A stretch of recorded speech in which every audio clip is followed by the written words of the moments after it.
Good to have somebody.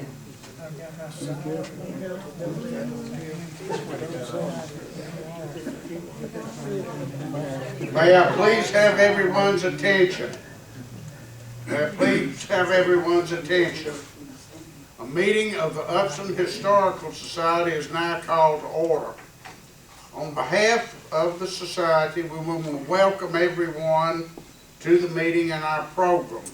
Do we have any visitors here tonight? If you do, please raise your hand. And yes, sir, who are you, please, sir? Hi, my name is Dan Brosnan. I moved here 4 years ago. I wanted to attend this program ever since I moved here. I saw your advertisements first in the Upson Beacon, and gratefully I heard it on the radio this last week. So I knew that now was the time to come. Very good. Any other visitors that will admit it? Okay. Well, we want to extend an invitation to all the visitors, everybody that's here that's not a member, to join our society, get the newsletter, participate in our activities. We have applications on the back table. We also accept donations at the back table. We have DVDs of past programs available. The ones that we're doing now are on YouTube. Does anyone have any special announcements they would like to make at this time, a need to make? Yes, sir. You either turn your mic off or I turn my hearing aids off, one or the other. Your mic's on. Your It's mic's too off. loud. The mic's on. Your mic is off.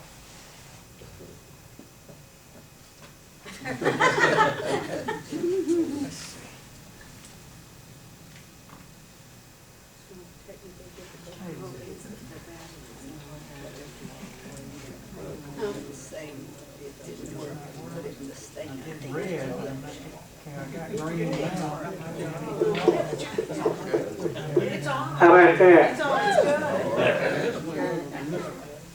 Where did I leave off that you quit hearing? Oh, you heard enough from me.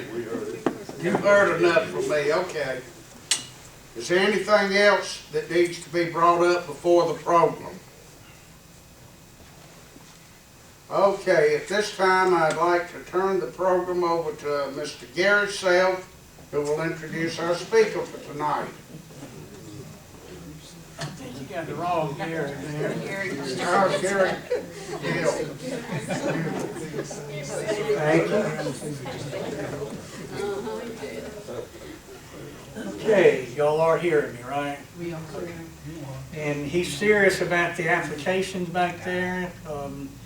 We've got applications. We'd like to have you. We'd like to have you. I think you would like to be a part of it. So get you an application before you leave. We do this every month. So without further ado, let me say I'm glad to see everybody here. We've got a good crowd and we've got a good program, a good speaker, and I'm going to introduce you to her at this point. My speaker tonight is Kaye Lanning Minchew, a historian and archivist, and she will be talking to you about her new book, her newest book, Jimmy Carter, Citizen of the South. It was published by UGA Press in the spring of 2021. Her book, A President in Our Midst, Franklin Delano Roosevelt in Georgia, was published by the University of Georgia Press in May of 2016. A one-hour documentary based on that book aired on GPT for television on September 21st. How many saw that? All right. And I'm sure is it online now? Yeah. Gary, we also have a copy here at the archives. Okay. If anyone is Is it interested on in viewing YouTube? it, just Is let that us what you know. go to? No, go to gpb.org Okay. and then search for President. Okay. It's worth watching. I remember watching it last fall. Okay. Kaye received the Georgia Author of the Year Award for History in 2017. Another book, Managing Local Government Archives, was published by Rowman and Littlefield and received the Christine Zanotti Award from ARMA International. She served as Executive Director of Troup County Historical Society from 1985 until 2015 and has degrees from the University of North Carolina at Asheville and UNC Chapel Hill. She has received many archival honors and testified before Congress about the National Historical Records and Publications Commission in 2010. And with that, I will ask Ms. Minchew to come forward and give us our program. Thank you. Watch your wine. Yeah. Fine. Thank you, Gary. Let me get set up here. I will say I've been coming here for a long time, and last night the Academy Awards were on, and I remember one time I think we had a program on the night of the Academy Awards when Brenda Banks, who was a Thomaston native, was recognized, and that might have been upstairs, but I love coming to Thomaston, so it's great to see y'all. I also have to say I'm a happy Tar Heel fan today too, so if you're a basketball fan, so the timing for the talk was good. So Kaye and I set it up, I think last November or December, so the timing turned out to be perfect. And then before I start talking, I would definitely encourage you, Thomaston is just 70 or 80 miles from Plains. Gary was saying that Jimmy Carter used to stop in Thomaston on his way to or from Plains periodically. If you have Carter stories, I hope you'll share them, either at the end or as we go along, but do share. And my commercial plug, I have copies of both books for sale. The Carter books are $35 and the FDR books are $30. And the Carter book has about 215 photographs and uses a lot of oral histories in the book. And so I use a lot of his words to tell the story. So, and one great plus, did the thing go out? Yeah, I could tell when it went out there. There's a number of Carter books out there that are 800 or 900 pages. Mine is like 250 pages, which is a good recommendation for most any book in my mind. So, all right, you're going to have to stay close by, Gary. So, the cover is, there's a similar photograph of Jimmy Carter walking in the peanut plants in like 1966 when he first ran for governor. This photograph was made in 2014 when his grandson was running for governor of Georgia.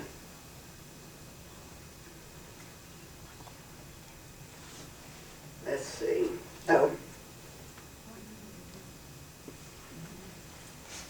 Jimmy Carter was born in 1924, so he'll be 98 in October. He's born in Plains, and Plains in 1924 was much more rooted in the 19th century than in the 20th century. The roads were dirt, much of life centered around the railroad and on crops and farmers coming in on Saturday. Social life evolved around schools and churches. And so this was downtown Plains in 1905.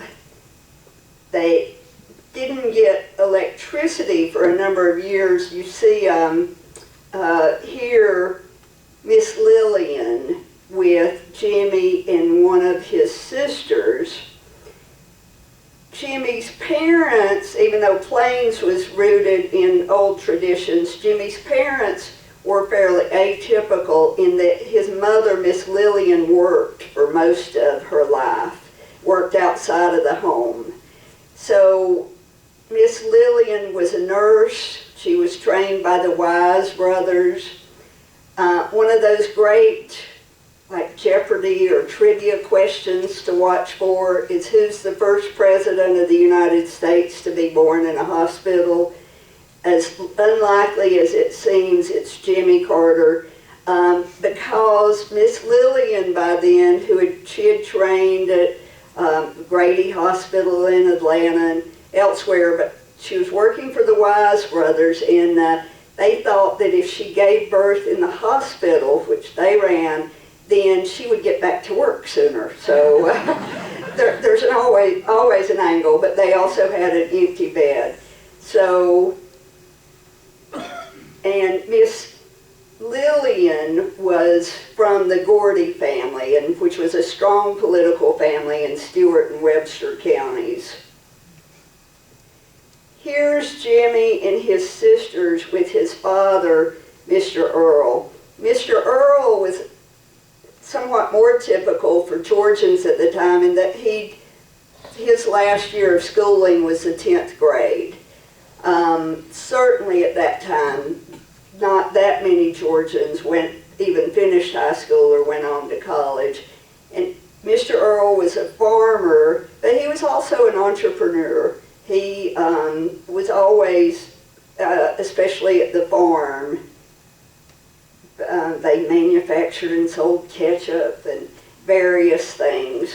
So it was Jimmy and his sisters, and they were all close in age, and then his brother Billy, who gained much fame when Jimmy runs for president, was like 13 years younger, a good bit younger. So, and when Carter was born, they lived in Plains. But then by the time he was 3, they moved out to Archery. Now, how many of y'all have visited, I hope all of y'all have visited Plains, but how many? And what about the farm at Archery? So the farm is a part of the national parks with Carter, and it really is a great stop. It's not so much, you know, this is what Jimmy Carter was doing when he was 5, but it's about growing up in the rural areas of the South. And so the farm is a great place to visit, and there's still a lot of the outbuildings. He moved there when he's 4, and his playmates were all pretty much African American kids who were the children of tenant farmers who worked on the Carter farm or other farms nearby. His sisters had each other to play with, but not Jimmy. And they would go to different schools, but otherwise they grew up together. And so I am wondering if the battery's going dead, but Can y'all hear without it? Because I hate to keep jumping up here yeah, and doing okay. this. If you can hear, but if you can't hear, wave at me and let me know. Can y'all hear? Move forward, maybe.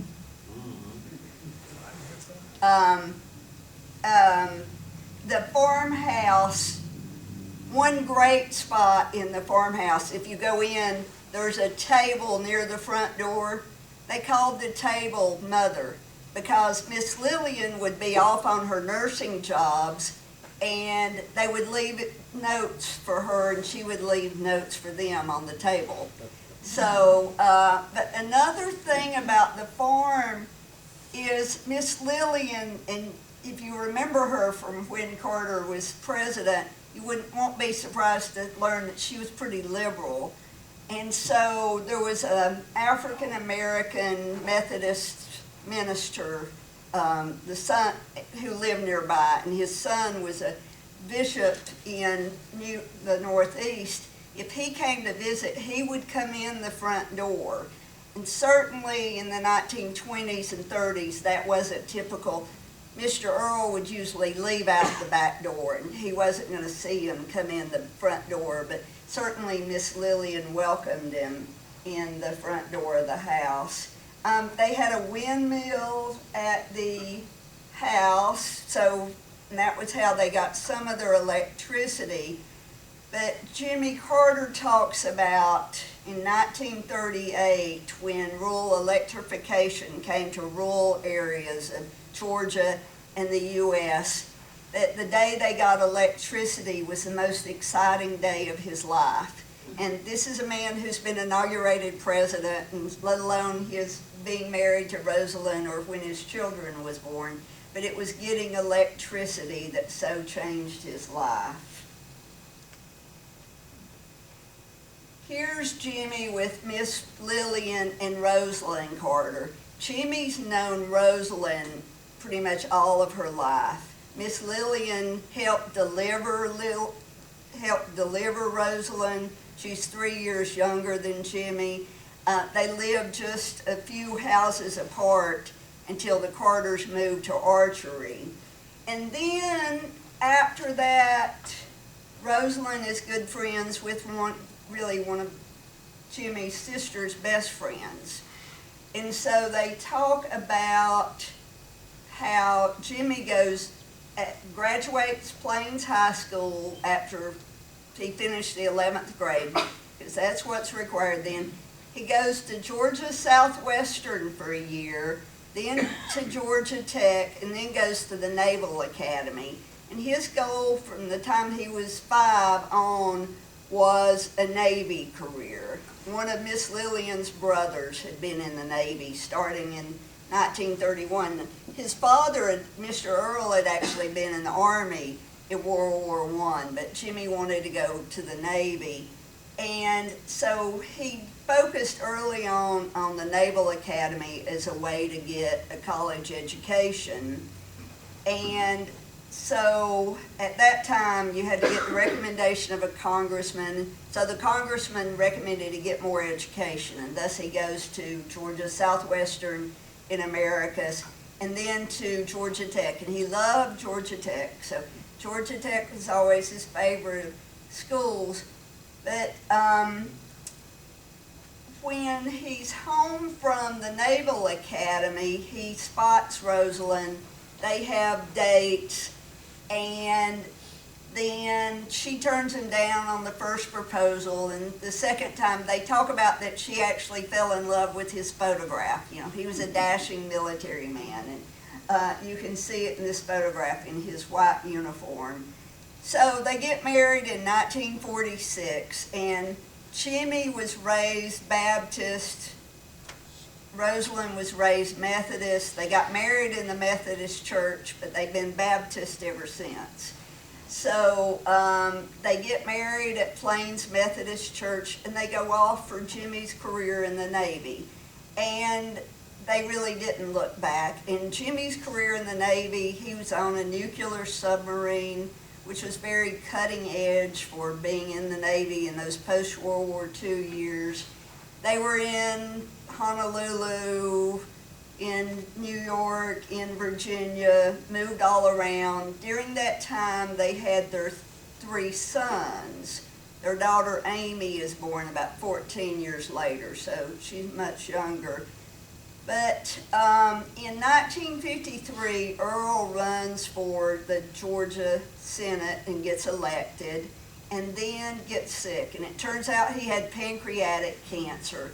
And pancreatic cancer plagues the family for years to come.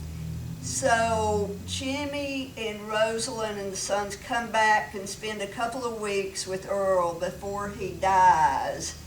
And let me read a quote from the book.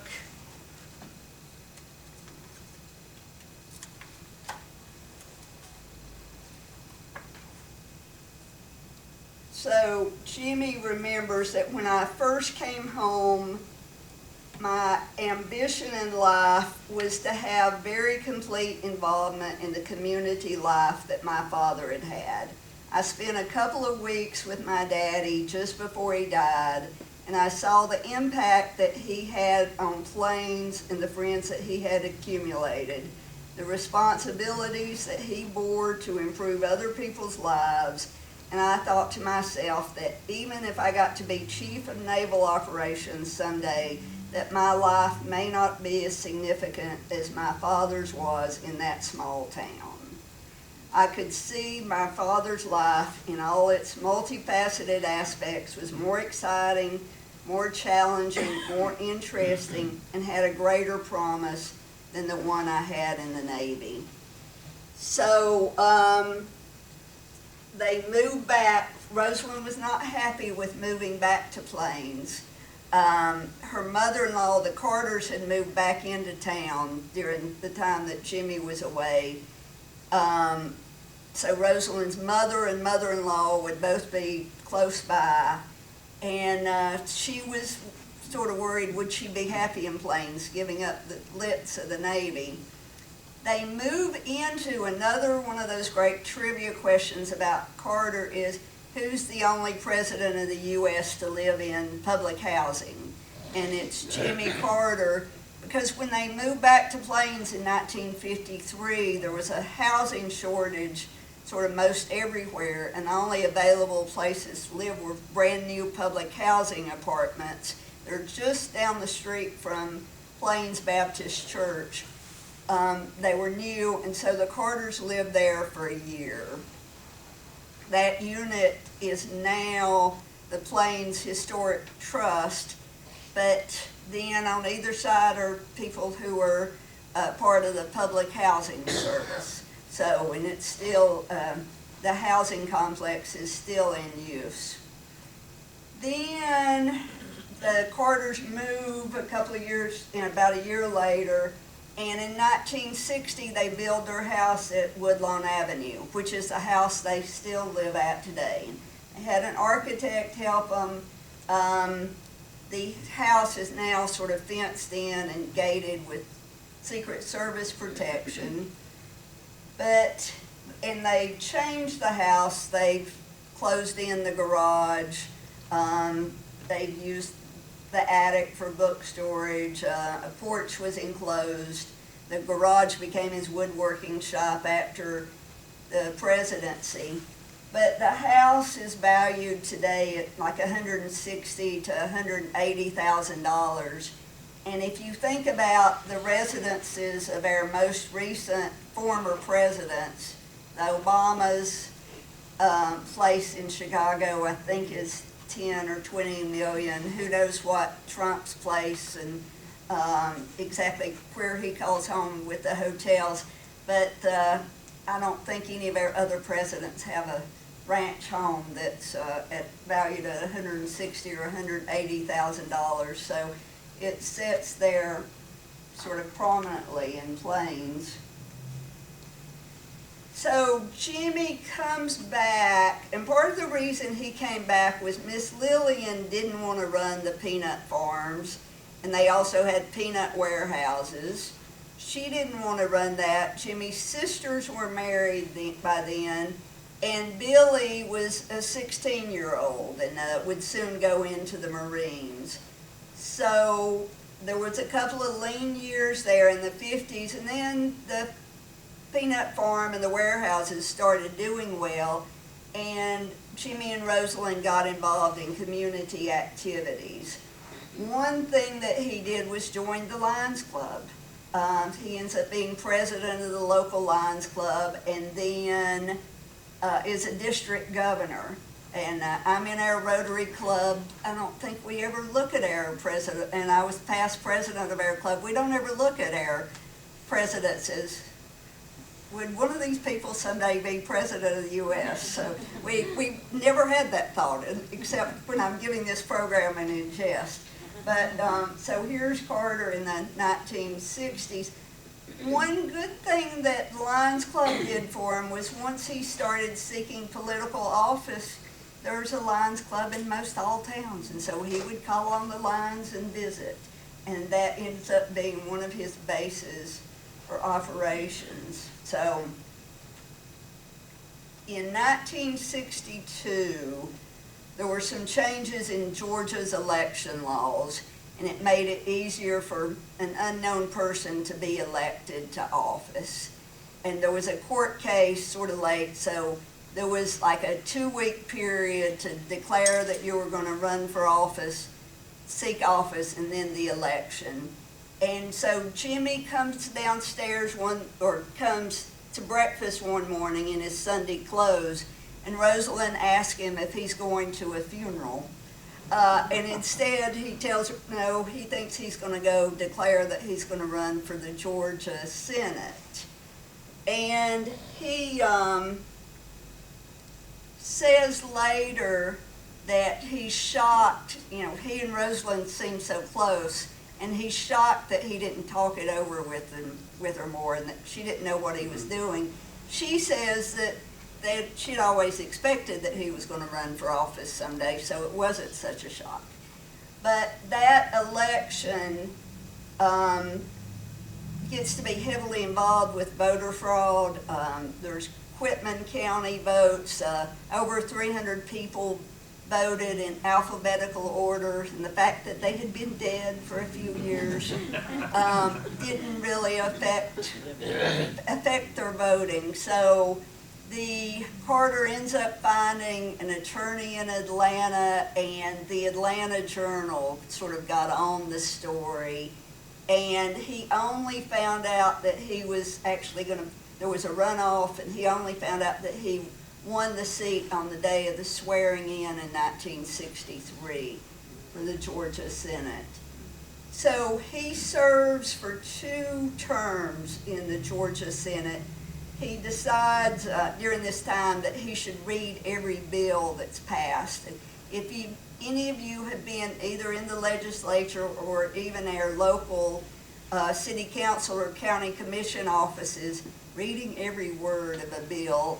He took speed reading classes, and he would be the first person there at the Capitol in the mornings, and so that ended up being a huge task. But in 1966, he decides he's ready for something different, and he runs for governor of Georgia. If he'd run for Congress, he would have probably gotten elected, but he decides to run for governor against Howard Bo Calloway, Pine Mountain and LaGrange. Bo runs as a Republican, and Jimmy, there's a number of Democrats in the field. Jimmy comes in 3rd in the primary, and so he was really known in southwest Georgia and not elsewhere. He comes in 3rd, and the main candidate is Lester Maddox, sort of an arch segregationist. The general election, it's Lester Maddox and Bo Calloway, and then Ellis Arnold as a write-in.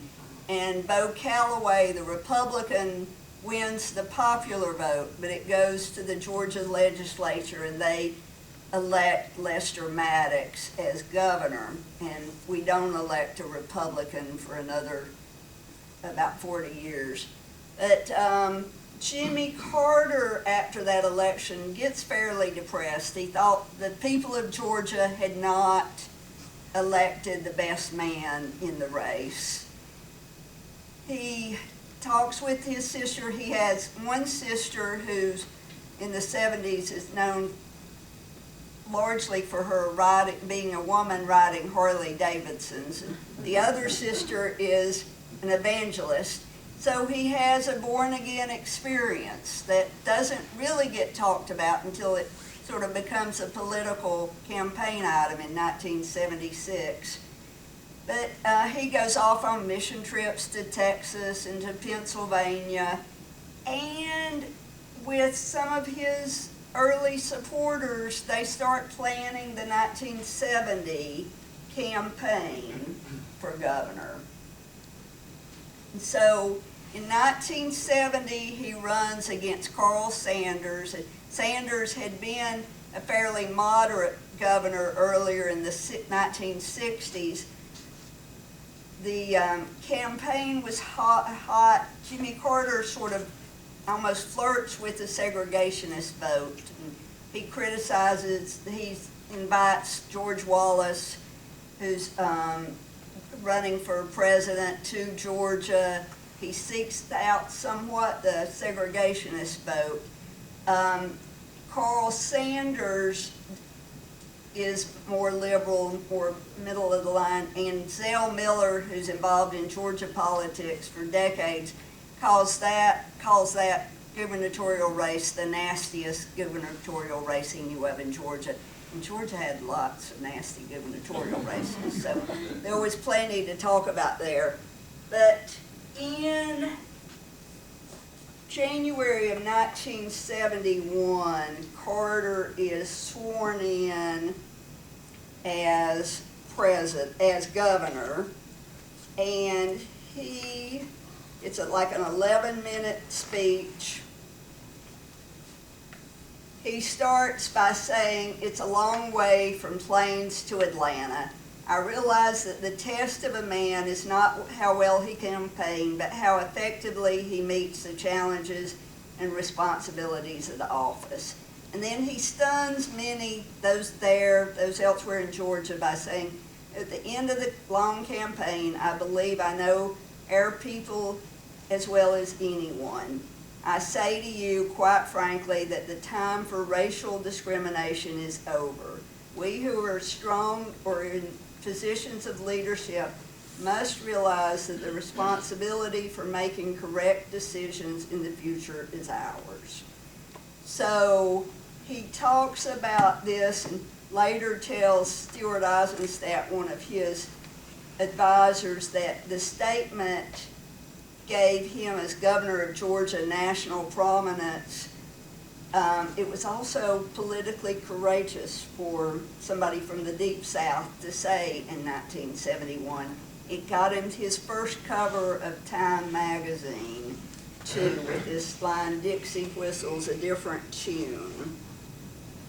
So, and one of Carter's big activities is reorganization of state government.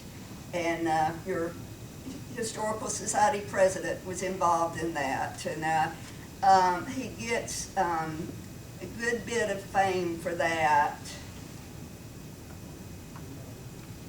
Here's Carter swearing in his aides, and this includes Hamilton Jordan over here on the far right. Jody Powell, who was his press advisor, was right behind him. These guys, both of them were with Carter starting in the 1960s. Hamilton Jordan was a real genius. They started talking about the possibility of Carter running for president in 1972 in meetings at the governor's mansion in Atlanta.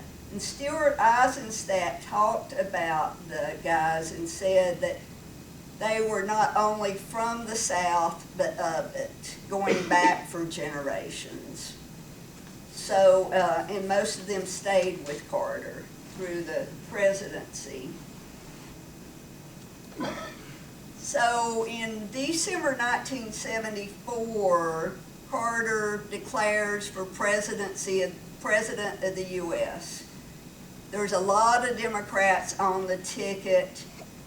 Carter does several things innovative. One is the Iowa caucuses. Before that, nobody had paid that much attention to the Iowa caucuses. Carter or one of the family were in Iowa for many times in the year preceding the caucus. Then the Peanut Brigade. I don't know if there were any Peanut Brigade members from Upson County, but Carter's neighbors and friends would, at their own expense, fly to like New Hampshire or to Iowa or wherever, and knock on doors and say, "I hope you'll vote for my friend." And then they would take the name and address, and Carter would send them notes, or Rosalind would send them notes. And the good Peanut Brigaders were in New Hampshire in the middle of a terrible winter, so good for them, for the idea of going around knocking on doors in blizzard conditions, good for them. But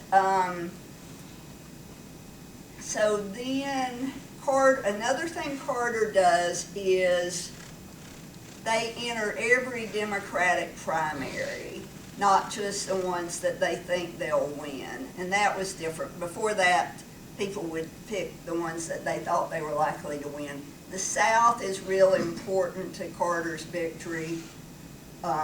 Places like when he wins Florida, it makes a huge difference. And George Wallace was still involved in this, in the campaign, in his own campaign by then. He was in a wheelchair and he drops out right before the Florida race. When Carter comes to North Carolina, was another critical state. And I was a student at UNC Asheville then. We come back from spring break, and he had just been on another cover of Time magazine. And we come back from spring break, and there's notices that Carter's going to be at the auditorium there. So we went to hear him, and I think we had the time wrong, so we got there early, and we were like on the third row, right behind like reporters like Sam Donaldson and national reporters. And then when Carter left, he went out of the other side of the auditorium, and we thought we had missed him, but then he worked his way around, and we shook hands, and he said, "Y'all study hard." And then I've read more recently that that was part of what he did, was when he was at a location, he would stay as long as he could and shake hands with everybody and try to have that personal contact. So Carter, when it comes time, Carter is getting the nomination, and one big help with the nomination, Daddy King. Martin Luther King Jr. is long dead by this point, but Daddy King is very helpful. Coretta Scott King endorses him. He's friends with Andy Young by then. This picture is a little bit later in the 1970s. But the African American vote was really important to Carter getting elected. But when it comes time to pick a running mate, Walter Mondale from Minnesota had been one of the candidates for president, and he had dropped out after a while. Carter calls him, and Mondale goes to Plains, and I had a telephone interview with Mondale. Mondale died, I think, last year, but I asked Mondale what he thought of Plains in 1976, and was he shocked at how small it was. It turns out he was born in an even smaller town in Minnesota, so he thought Plains was a pretty good-sized town. When he came down, he wanted to make sure that Carter's feelings about civil rights were genuine, that he really did care about all the races. And the other thing he didn't want to do, Hubert Humphrey had been a great friend of his, and Humphrey had been vice president in the 1960s and been pretty much shut out of the Johnson administration. But Walter Mondale did not want to be somebody who was waiting for the number one to get sick or shot and not be in office. He wanted to have a part. So Carter and Mondale were really critical in changing the vice president's activities and bringing them into the West Wing, and that's forever changed the vice presidency. Carter gets inaugurated in January of 1977, and the Carters actually walked part of the way in their inaugural parade. And once in office, Rosalynn would meet Jimmy when he came into the residential quarters of the White House with a list of questions at the end of the day, and she would ask him how cabinet meetings went and such. He ended up suggesting that she sit in on cabinet meetings and just sit in the sort of the back of the room and the side, and she would take notes and have her own impressions, and was always a good advisor to Carter. And though she didn't speak up, and certainly people like Hillary Clinton sort of build off of this in later years. But then the other thing they decided to do was to have lunch once a week at the White House so that they could keep up. And also during this time, Amy is growing up. You know, she's going to school with the Secret Service and such. So, and then Carter would come back to Georgia when he was in the presidency periodically. Here he is, Ebenezer Church. And when he was the one who suggested the Martin Luther King Jr. holiday, though it didn't become law until Reagan was president. So they also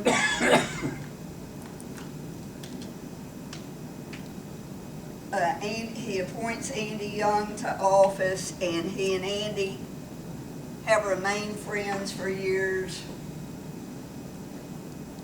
In 1979, 52 Americans are taken hostage by Iranian students. And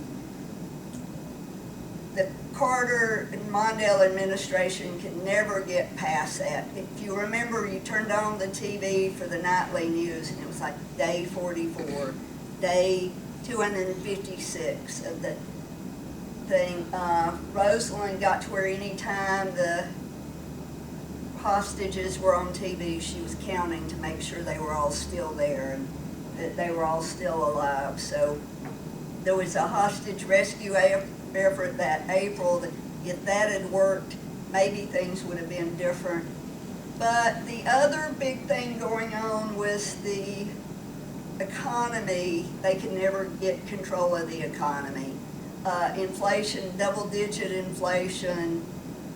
They could never get past the economy. So between those two things, Carter ends up losing the 1980 election to Ronald Reagan. And so Reagan is inaugurated. Carter is working up until the last minute to make sure that the hostages are freed. Reagan's installed as president, that Carter's fly back to planes, and Reagan sends Carter and Mondale and others to Germany to welcome the hostages the next day. So it was a quick sequence.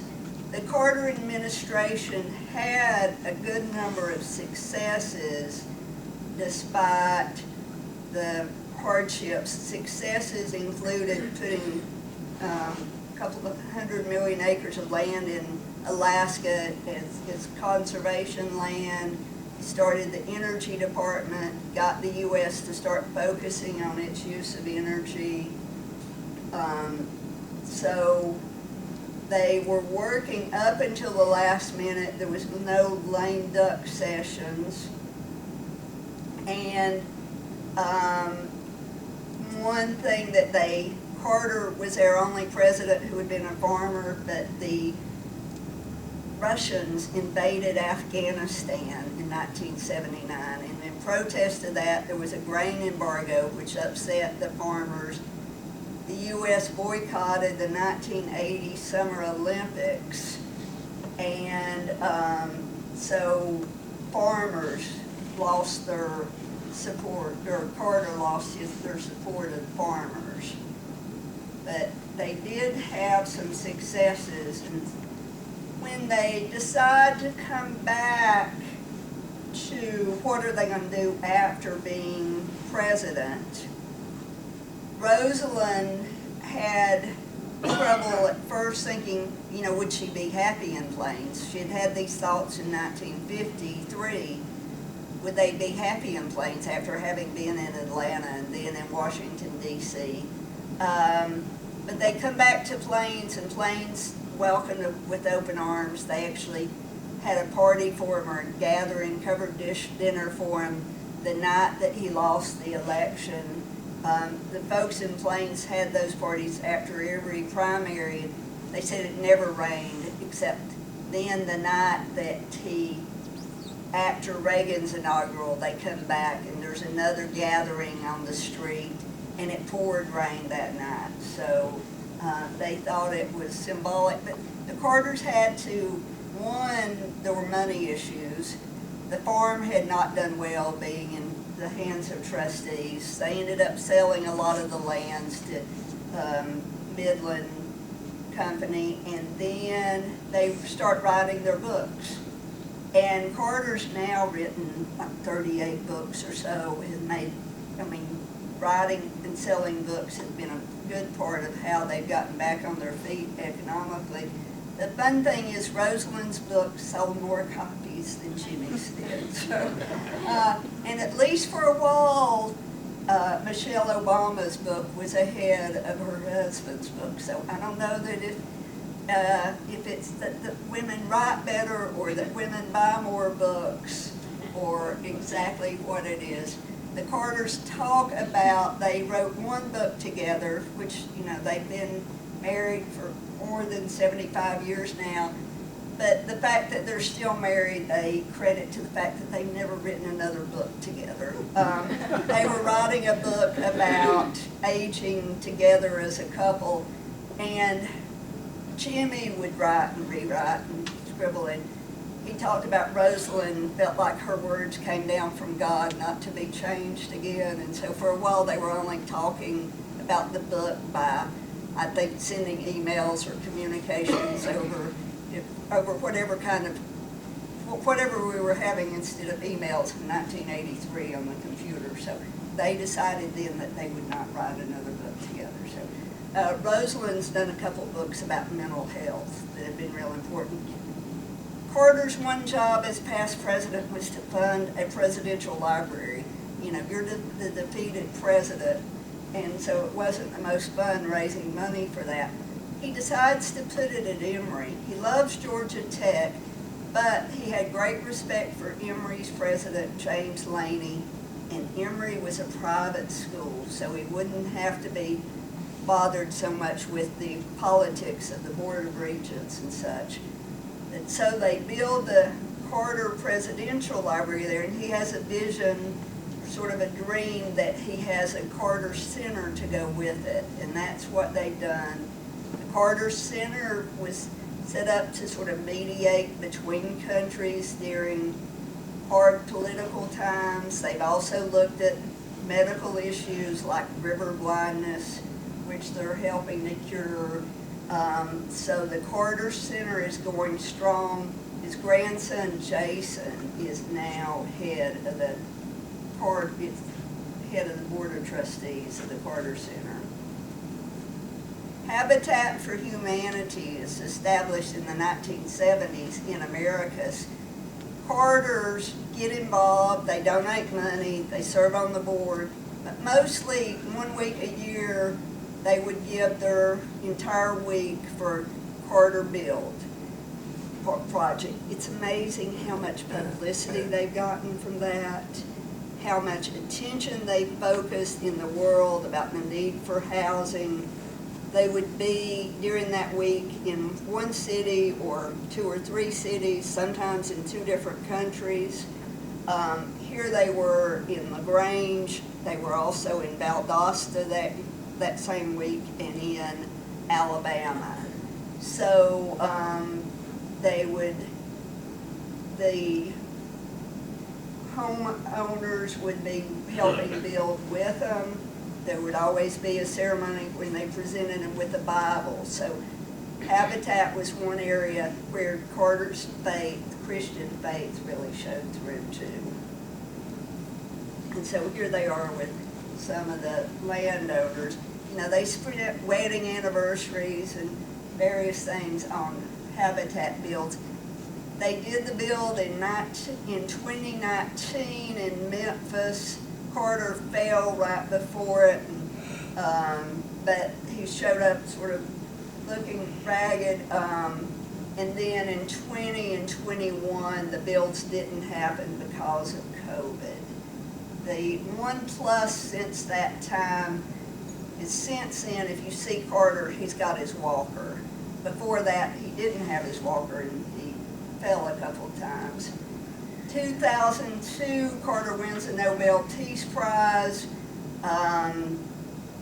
Begin and Sadat had won it in 1978. So one of Carter's most notable achievements was the Camp David Peace Accords, when he helped negotiate peace, and starting in 1978, and they were at Camp David, and partly it was his perseverance in trying not to let Begin or Sadat leave the property.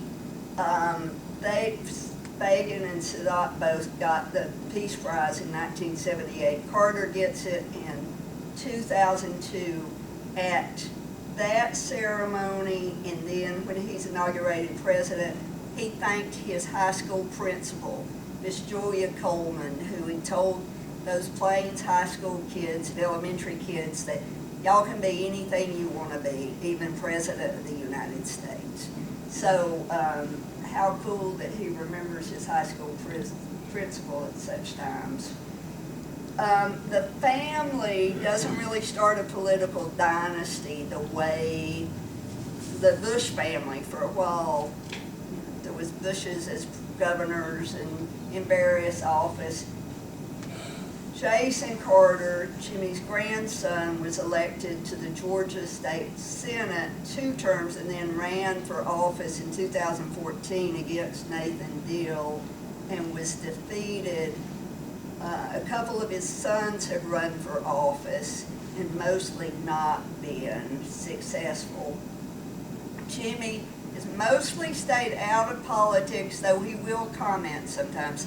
Last year, he sent a letter criticizing the voting rights bills that were passed last year. So he definitely will still comment on things. One of the fun things, he's won 3 Grammy Awards, which I assume he would have never expected growing up in Plains. That was for the recorded voice as he read his books. He and Rosalind were heavily involved in renovating downtown Plains. They'd taken the old antique store and made it Plains Bed and Breakfast Inn. The bed and breakfast has 7 rooms. It's really charming, so if you're there and can see a room, but they did different rooms according to different decades of Jimmy's life. So I had a friend who stayed there for a meeting, and he was in a 1950s room, and he woke up and you could smell bacon frying out in the kitchen area. And he said he felt like he was waiting for his mom to tell him that he was late getting up, that the room was decorated. So certainly they've spent lots of time and energy on Maranatha Church.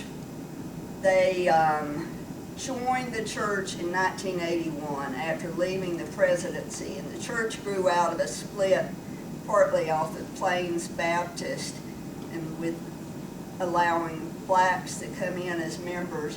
But the Carters have done everything from, she's helped in the nursery and cleaned inside. He took his turns mowing grass. He also carved the cross that's on the inside and offering plates, and he was doing Sunday school classes once a month through 2019. So for over 4 decades, he first started teaching Sunday school when he was in the Navy in the 1940s. My husband and I went to a Sunday school class in August of 2019. When we went for the weekend online, they had said be there by 5 a.m. in the parking lot to wait. And then when we got there, they said, oh, 5 a.m. will be way too late. So we went in my husband's truck and got there at 12:30 in the morning. So we were 9.5 hours early.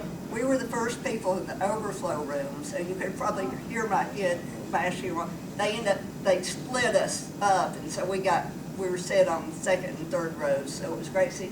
But there were people there from several foreign countries, from states. People would fly into Atlanta and go down. Certainly by then you knew that Carter wasn't going to be teaching Sunday school for very long. I do feel guilty. Yesterday when we went to church in LaGrange, and it's like 11 minutes from home, and we were 5 minutes late. And so then you think back, and then there was the time that we got to church 9.5 hours early. So, but it still happens. Carter had quit teaching Sunday school before COVID hit. At least for a while last year, they were back going to church. So when he was teaching Sunday school, they would have over 400 people in attendance. And so here's Plains High School, which is the sort of the starting area for your tours of Plains. There was just recently a big renovation. Jimmy and Rosalind both went there. All their kids were there for at least a while, including Amy. And then here's the family. Earlier in the 2000s, he had a daughter-in-law die recently, but family has always been so important to Jimmy. they would they would spend about a week, a month at the Carter Center in Atlanta, and would have dinner with the family at some point during that. And then between Christmas and New Year's, they would save their money and pay for the whole family to go somewhere, and they would try to pick somewhere that the family wanted to go. And everybody had to be on time for all the events except Rosalind. And for one of her birthday presents, she got permission from the former military man that she could be late. And that they said that even with that time, his secretary said that was one time of the year that Carter would relax. Here's Jimmy with Andy Young in 2019 and the then minister at Maranatha. You know, he's had friendships with people like Andy Young since the early 1970s. So, and then he and Rosalind have certainly, it's fairly amazing the marriage that the Bushes had, and then the Carters have now been the longest marriage for a former president. And so they've been through it together. And somebody asked already if Carter had commented on the Ukrainian situation, and if he has, I haven't seen it. But I do welcome, if you have Carter stories or questions or comments, I welcome them. Would love to hear them.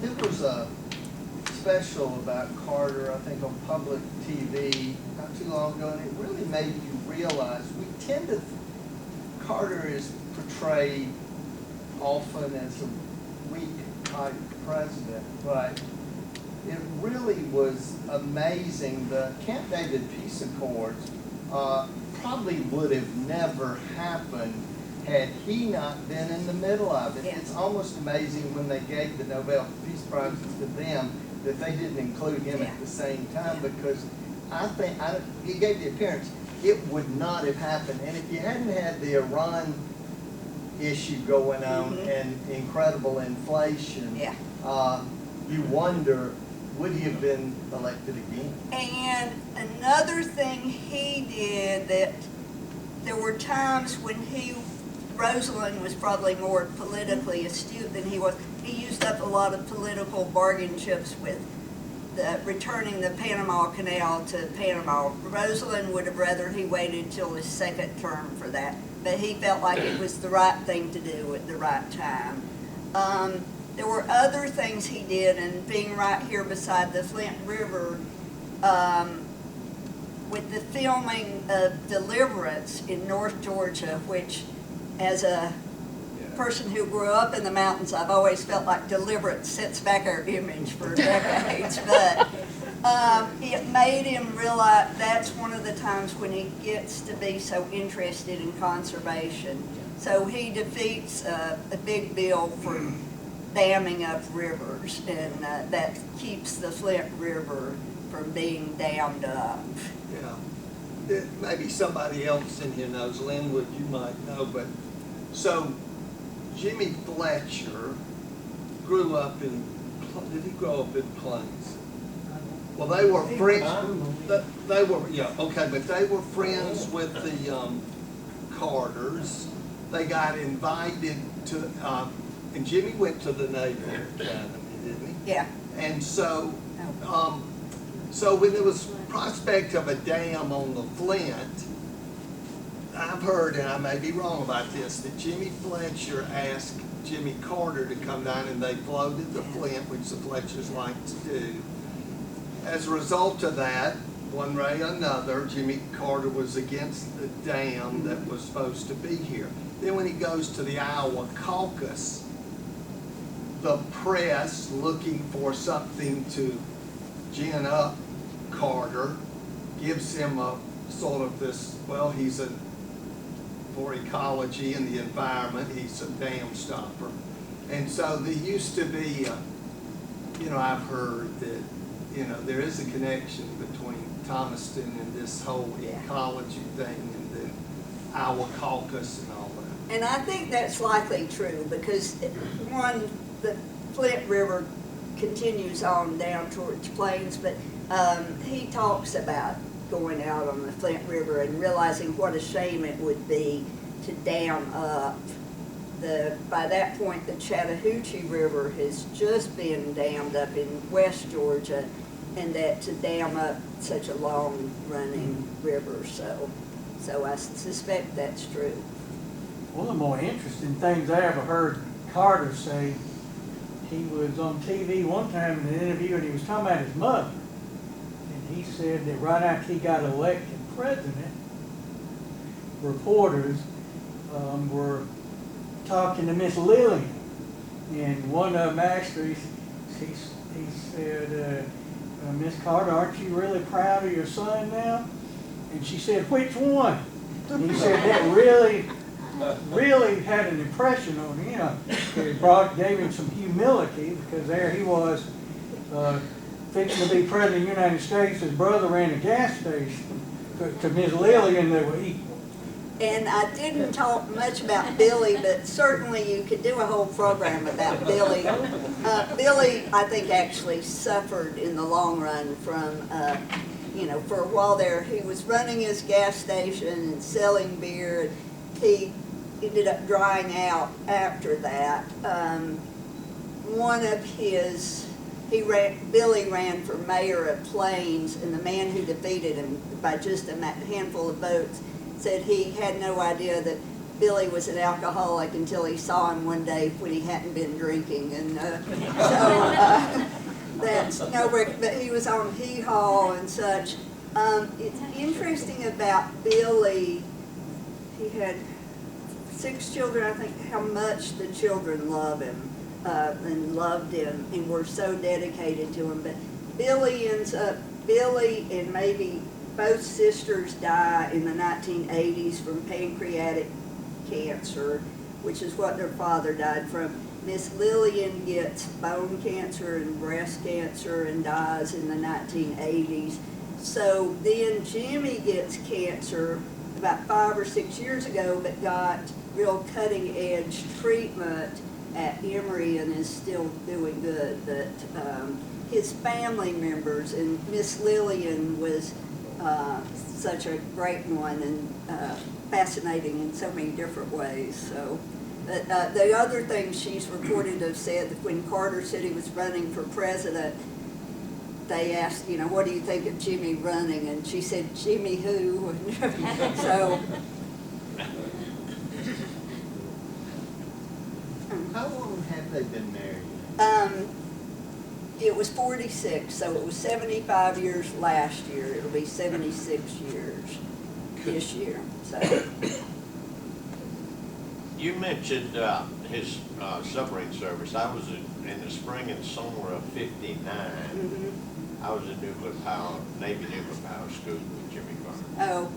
I didn't know him, and he didn't. We didn't know each other. We were just a group of. Yeah. He was an officer, and I was enlisted. Yeah. But we were in the same school, a very Yeah. intensive school. Yeah. For about 6 months there. Okay. And in 59? 59. Okay. He was out of the Navy by 53, so maybe he went back. He was back for me. Yeah. Yeah. Yeah. So, but yeah, definitely the nuclear submarines were cutting edge, and there's now a submarine named for Carter, which is really rare to have a submarine named or a ship named after anybody alive, and it's been sort of central maybe in keeping peace in Russia and such. So he's maintained his great love for the Navy. Faye and I went to the Sunday school class sometime in the late, I guess, 2017, something around there. It was really an exciting thing and worthwhile thing. You remember what time you got there? Yeah, it wasn't bad. Yeah, it wasn't 12:30. We overslept. Oh, did you? They kept Well, us in this waiting room, and it Yeah. said, when he walks, you can see the program on TV. Yeah. But when he walks through, you can see him, he'll wave at you. Yeah. Well, they kept on calling people out of the rooms into the auditorium, because I guess the local people don't always show up. Yeah. And so finally I said, we'll never get in there, all we did, we got some good front seats. Oh, that's great. And I went like in 1993 or something, it was Peanut Fest, no, maybe 1998. It was Peanut Festival weekend, and so we were in the overflow room, and Carter came in and stood sort of about as close as I am to Neil, and he talked about the 20th anniversary of the Camp David Peace Accords. And then after about 15 or 20 minutes, he went into the main church. The Sunday school lesson was interesting because I had assumed before that he just was preaching and that it was his second, but instead he was teaching the Sunday school lesson from the Sunday school book. And they were real smart early on that if you stayed to the end of the main preaching service, then you could get your photograph made with Carter. So, very good. Yeah, that's great. Yeah, that's great. That photograph thing was really interesting. You line up and they got it really organized. You give the lady your camera, your cell phone, and then when you get up there, she takes your picture, and then she hands it over to somebody else, and they give it to you, and you leave. Well, Faye and I didn't have a smartphone, and we said, she will know how to use this thing, so we were going to kind of sneak out, and somebody stopped us and said, oh, yes, you can use it. But we got up there, and the lady, she looked it over and said, I'll take you a picture with my camera. And so I had some cards in my pocket, and she mailed it. 2 or 3 days later, we got it. Yeah, that's great. Yeah, that's great. So, but they had it down, and it was amazing how quick they moved the line. So, when we went, there were a group of Navy sailors there, and so he paid them a little special attention. So, when Ronald Reagan was inaugurated in '81, I was a first-year teacher, and we had an American government class, so we were watching the inauguration live. It was the most bizarre inauguration because the Ayatollah had such a personal vendetta against Carter.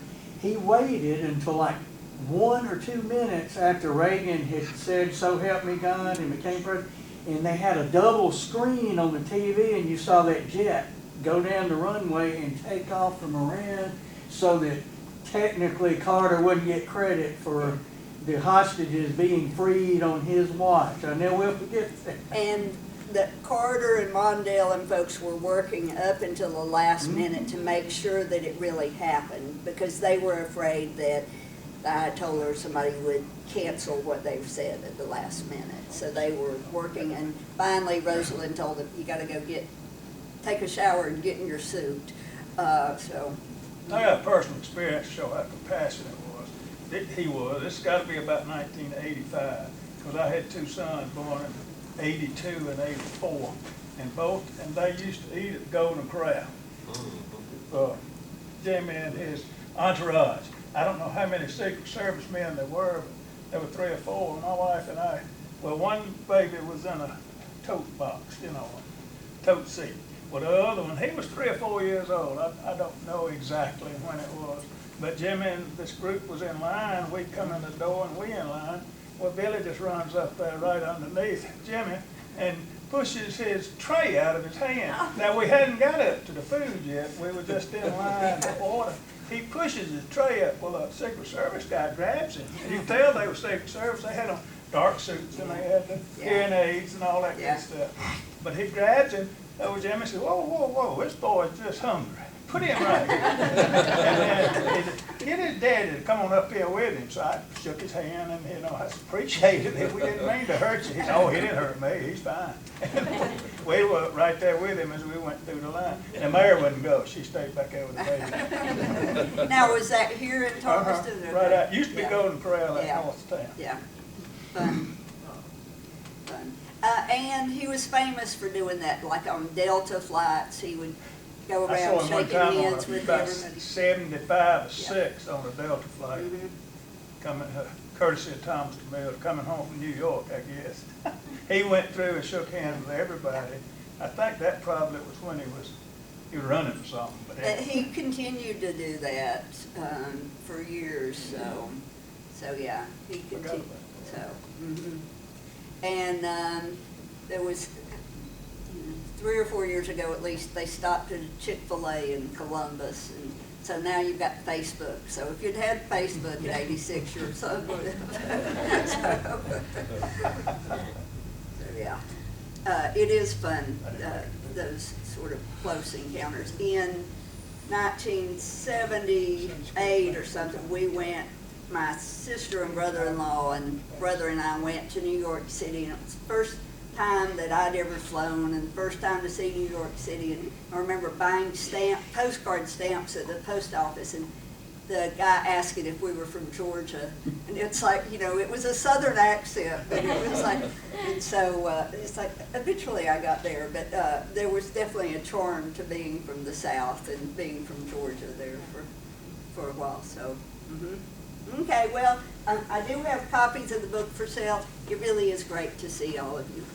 It's always great to be here.